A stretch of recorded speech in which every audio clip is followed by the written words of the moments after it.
Intelligente, réfléchie, perspicace. Marie Montpetit. Une étudiante en droit est en train de faire son examen du barreau en 2 parties depuis hier. Elle a fait la première partie hier et fera la seconde partie demain. C'est l'angoisse de ne pas réussir malgré un été complet à étudier qui l'a poussée à écrire une lettre ouverte aujourd'hui dans la presse. Elle dénonce que c'est un examen qui vise davantage à piéger qu'à tester les connaissances et qui, au final, est dommageable pour l'avenir de la profession. Parlons de ce processus pour devenir avocat avec notre invitée qui est en plein dedans, Marie-Ève Maillé, bonjour. Bonjour. Donc, vous avez fait la première partie de votre examen du barreau hier. C'est quoi vos premières impressions? Ben, hier, ça s'est bien passé pour moi. J'ai l'impression, oui, j'étais calme, j'étais bien prête, j'étais bien préparée. Je m'étais dit qu'il fallait que je lise comme il faut les questions. Je pense que ça s'est bien passé, mais je pourrais vraiment avoir des surprises au moment de la correction, là. Puis là, qu'est-ce qui vous a poussé justement à écrire cette lettre ouverte? C'est vraiment là comme un cri du cœur que vous faites, là. Qu'est-ce qui vous a poussé à ça?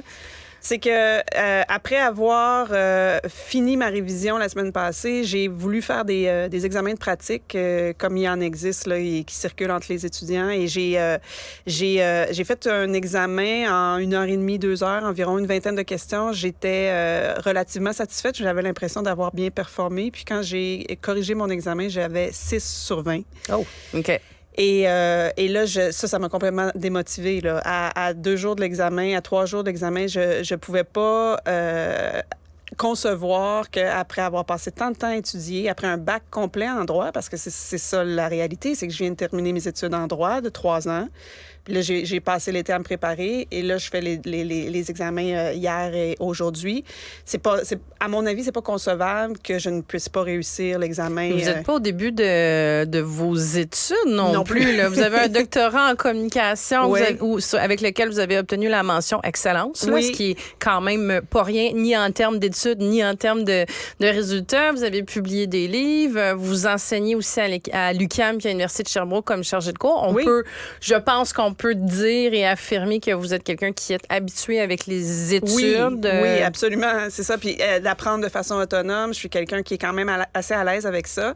Mais là, c'est la particularité du nouveau programme aussi de l'École du barreau, c'est qu'il est conçu, en fait, pour que les étudiants avancent par eux-mêmes. Il y a une plateforme qui existe en ligne et l'étudiant, de façon autonome, avance à son rythme dans la matière. Il n'y a plus de cours en classe qui sont prévus. Aucun Durant cours. tout le barreau, parce que c'est ça, moi, à mon époque, là, oui. j'avais des amis qui étaient au barreau, c'est ça, il y avait quand même des cours durant ce 6 mois ou cette année, là, dépendant le cursus qui était pris par les élèves. Mais jusqu'à l'année passée, il y avait encore des cours. Okay. C'est ça, là, il n'y en a plus. C'est la nouveauté de cette année. Donc, il n'y a plus de cours. Il faut apprendre de façon autonome. Donc, vous êtes laissé à vous-même? Oui, avec une plateforme qui contient du matériel de qualité variable et avec une collection de droits assez indigeste là, en 15 volumes que je n'aurais jamais eu le temps de lire cet été. Fait que, bref, on me dit, voilà, vous avez tout le matériel, vous êtes en mesure de faire l'examen, mais j'en ai pas la certitude aujourd'hui. Fait que c'est pour ça que j'ai dénoncé ça, là, parce que justement, en étant moi-même enseignante, il m'arrive là, d'accompagner des étudiants dans des processus d'évaluation. Puis mon objectif, c'est d'évaluer leurs compétences. Est-ce qu'ils sont compétents à appliquer ce que je leur ai à montrer dans le cadre du cours. Et là, j'estime que ça devrait être la même chose au barreau. Est-ce que moi, je suis compétente à appliquer la règle de droit que j'ai apprise? Mais c'est pas comme ça que les examens sont conçus, là. Et les taux de succès sont absolument faméliques, là.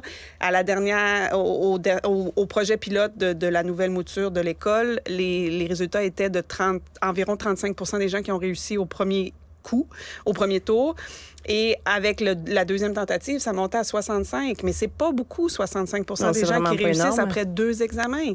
Puis est-ce que vous l'expliquez par le fait que, justement, les étudiants sont laissés à eux-mêmes pour étudier ou vraiment par l'évaluation qui est faite dans cet examen-là? Moi, je pense que c'est l'évaluation qui pose problème. Et le fait que les étudiants soient laissés à eux-mêmes, ça rajoute simplement au problème, à mon avis, parce que si on me donne pas de cours, pourquoi on m'évalue? Moi, c'est la question à la base que je me pose. J'ai été évaluée à l'université, j'ai obtenu mon... Vous avez complété un bac. C'est ça, j'ai acquis les connaissances à l'université, donc je ne devrais pas me faire évaluer par le barreau à cette étape-ci. En tout cas, pas sur mes connaissances juridiques.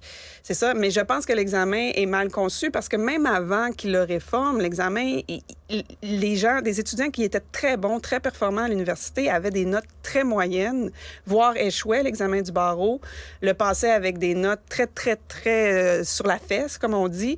Et puis, là, on était comme, bon, ben c'est fait, je mets ça derrière moi, puis c'est tout, là. Je peux pas... L'objectif, c'était vraiment juste de le passer. Alors que les étudiants en droit sont généralement des étudiants qui sont très performants, qui ont été choisis, surtout à l'Université de Montréal, qui ont été choisis parce qu'ils avaient des bonnes notes. Donc là, arriver au barreau puis finir avec 62-63 %, c'est complètement inhabituel pour eux, là. Fait qu'il y a quelque chose, à mon avis, qui ne marche pas avec l'examen. Puis là, c'est ça, vous avez passé la première partie. Bien, j'ai fait. Je ne sais pas si j'ai passé ben encore. c'est OK, ça, je vais utiliser, je vous le souhaite, là. Mais vendons pas la peau de l'ours avant de l'avoir tué. Mais vous l'avez fait. Est-ce que ça représente effectivement vos préoccupations de dire finalement vous n'êtes pas vraiment évalué sur une plus-value par rapport au baccalauréat, par exemple, ou par rapport à la profession que vous souhaitez exercer? Ah ben non, absolument pas. Absolument pas. Puis les choses sur lesquelles j'ai été évaluée, bien, j'ai déjà été évaluée là-dessus à l'université. Et là, le rôle d'un ordre professionnel comme le barreau, à mon avis, ce serait de nous donner des cours d'éthique et de déontologie. Ça, ce serait tout à fait normal et souhaitable. Nous faire passer une évaluation dans ce domaine-là, les ingénieurs le font. Je vois pas pourquoi les avocats en seraient épargnés, sauf que je ne comprends pas la légitimité de cette évaluation-là en droit appliqué aujourd'hui, en 2023, surtout considérant que l'école considère qu'elle n'a pas besoin de nous donner de cours. Donc, pourquoi est-ce qu'elle nous évalue? Tout simplement. Puis quand vous en discutez avec les autres étudiants au barreau, est-ce que cette opinion-là, cette impression-là, elle est partagée par vos collègues? Absolument, absolument. Je suis pas la seule dans mon cas. Puis en fait, je dirais que c'est encore pire pour mes jeunes collègues de 20 ans, là, parce que moi, j'ai 43 ans, donc j'en ai vu d'autres. Mais mes jeunes collègues de 20 ans, ils sont terrorisés. Ils sont particulièrement démotivés. Moi, je pense que ça leur donne l'impression que le droit, c'est peut-être pas fait pour eux. Parce que s'ils ont tant de difficultés, peut-être que c'est pas leur place. C'est le genre de questions qui se posent. Et ils sont terrorisés par le barreau, en fait. Ils ont peur de prendre la parole. Ils ont peur qu'il y ait des conséquences dans la suite de leur carrière. Donc, c'est pour ça qu'ils ne parlent pas. Là, depuis ce matin, je reçois énormément de messages de la part de mes collègues étudiants. Qui ont peur d'avoir une certaine forme de représailles de la part du barreau, ou peut-être aussi ceux qui ont été en stage, ou que ce soit que dans la profession comme telle, ils soient étiquetés parce qu'ils ont dénoncé l'examen? Exactement, c'est ça. Parce que le programme est fait de telle manière que les jeunes sont souvent rapidement impliqués dans des grands cabinets. Et ils ont peur, là, s'ils critiquent le barreau, de se faire étiqueter ou de nuire à leur chance là, de faire carrière dans la profession. Puis vous aviez pas cette crainte-là quand vous avez pris la plume pour écrire, parce que c'est très, c'est très, très virulent comment vous le dénoncez, là. Vous pointez du doigt directement le barreau sur sa pédagogie, sur la pédagogie de l'examen aussi. Je sais pas d'ailleurs, est-ce que vous avez eu un contact avec le barreau? Ben non, mais ils nous laissent à nous-mêmes, comme je le dis. Alors, on n'a pas de contact avec l'école, très peu, c'est ça. Et donc, on nous a fourni ce qu'on appelle un coach, mais on n'a pas le droit de poser des questions de droit à ce coach-là. Donc, je sais pas. Moi, j'ai pas essayé de lui poser des questions, mais je sais pas. Expliquez-moi peut-être la nuance. Vous pouvez pas lui poser des questions de droit. Comment vous pouvez vous préparer à votre examen en droit? De façon autonome, ou il y avait des périodes Mais quel genre de questions, je veux dire, vous êtes autorisé à poser au coach si c'est pas des questions en lien avec le... J'ai la même interrogation que vous. J'ai la même interrogation que vous. Alors, je me suis dit, si je le contacte, il va probablement me dire de manger des fruits, de bien dormir et de faire du sport. Donc, j'ai un peu l'impression que j'avais. Alors, je sais pas si mes collègues l'ont essayé, là, c'est ça, mais... C'est pas un coach en contenu, là. C'est un coach en préparation mentale, mettons. Exactement, c'est ça. C'était bien indiqué que je n'avais pas le droit de lui poser des questions questions de droit et qu'ils n'avaient pas le droit de répondre à mes questions sur la matière. Donc, mes questions étaient dirigées vers les enseignants pour une période de 2 semaines cet été, en juillet, où on avait des périodes de questions, mais il fallait envoyer nos questions au minimum 48 heures à l'avance. Donc, au point de vue pédagogique, là, c'est un mauvais plan sur toute la ligne, là. Puis vous le notez dans votre... Vous n'êtes pas la première que j'entends dire ça, là, que vous avez, tu sais, puis vous le verbalisez dans votre lettre en disant que vous avez passé un été misérable, enfermé à l'intérieur, laissé à vous-même, de toute évidence. Là aussi, il y a quelque part où ça aussi, c'est pas, j'imagine, pas ultra...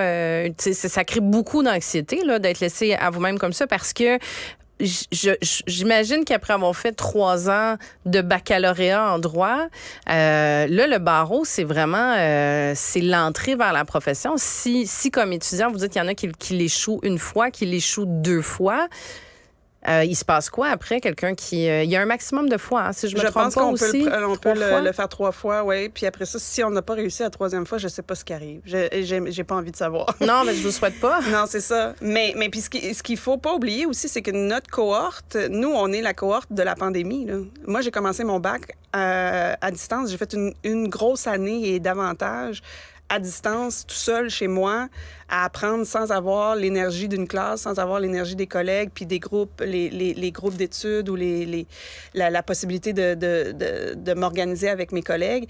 J'ai commencé mon bac de cette façon-là, puis là, ben, on me fait faire mon barreau de la même façon un peu, mais plus pour des raisons de pandémie.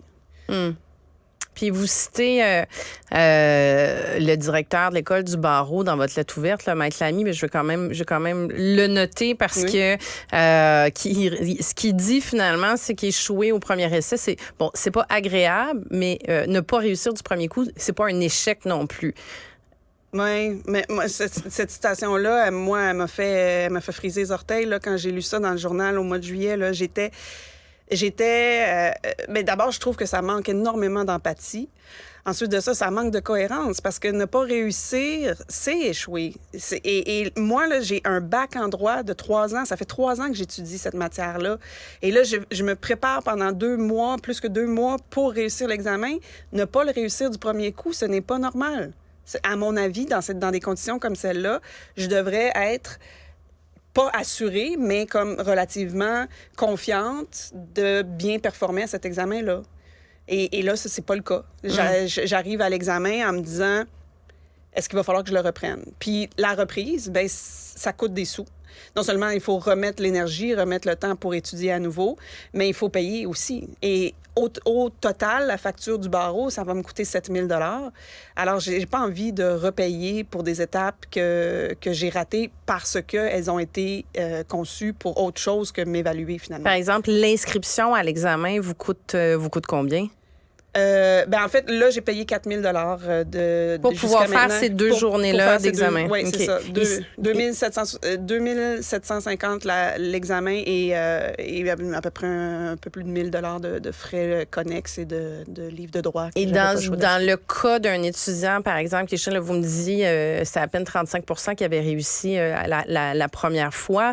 Donc, ces 65 autres %-là, est-ce qu'il y a un délai avant de pouvoir... J'imagine l'examen du barreau, on ne le refait pas la semaine suivante. Là. Est-ce qu'il y a un délai, ça veut dire, avant de pouvoir le repasser? Oui. Il y a un coût qui est rattaché à ça encore? Ben oui, c'est 580 $ pour le refaire déjà.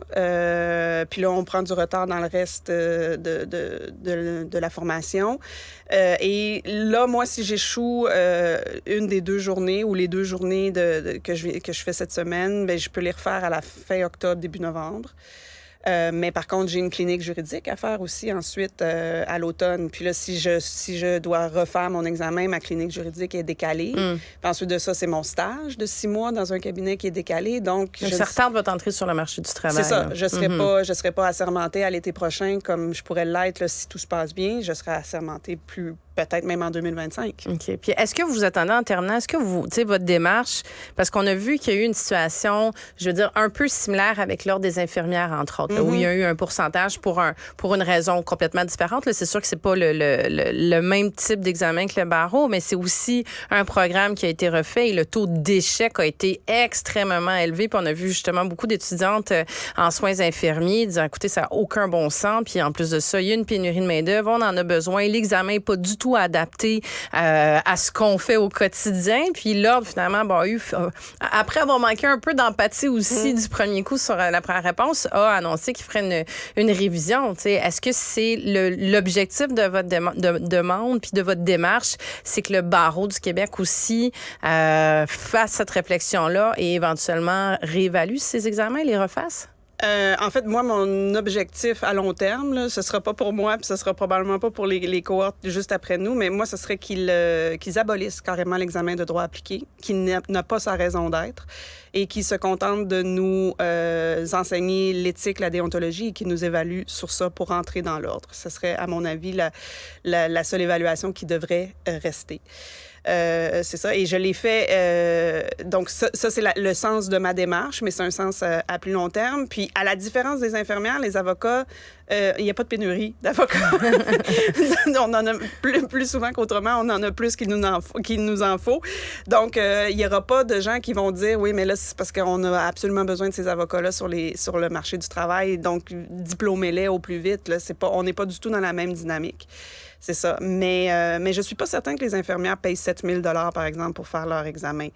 Donc, ça aussi, ça serait à comparer, c'est ça. Mais les ingénieurs ne font pas d'examen sur leurs connaissances. Et en tout cas, pas sur l'entièreté du génie, comme nous, on nous demande de faire là, en nous évaluant sur 11 domaines de droit. Bien, Marie-Ève Maillé, je le rappelle, vous êtes étudiante en droit, mais aussi enseignante. Je vous souhaite bon succès pour votre deuxième partie de votre examen du barreau et bon succès pour celle qui est déjà faite. Je vous souhaite tout le meilleur pour la suite. Merci d'avoir pris le temps de venir discuter de ce cri du cœur avec nous. Parfait, merci beaucoup.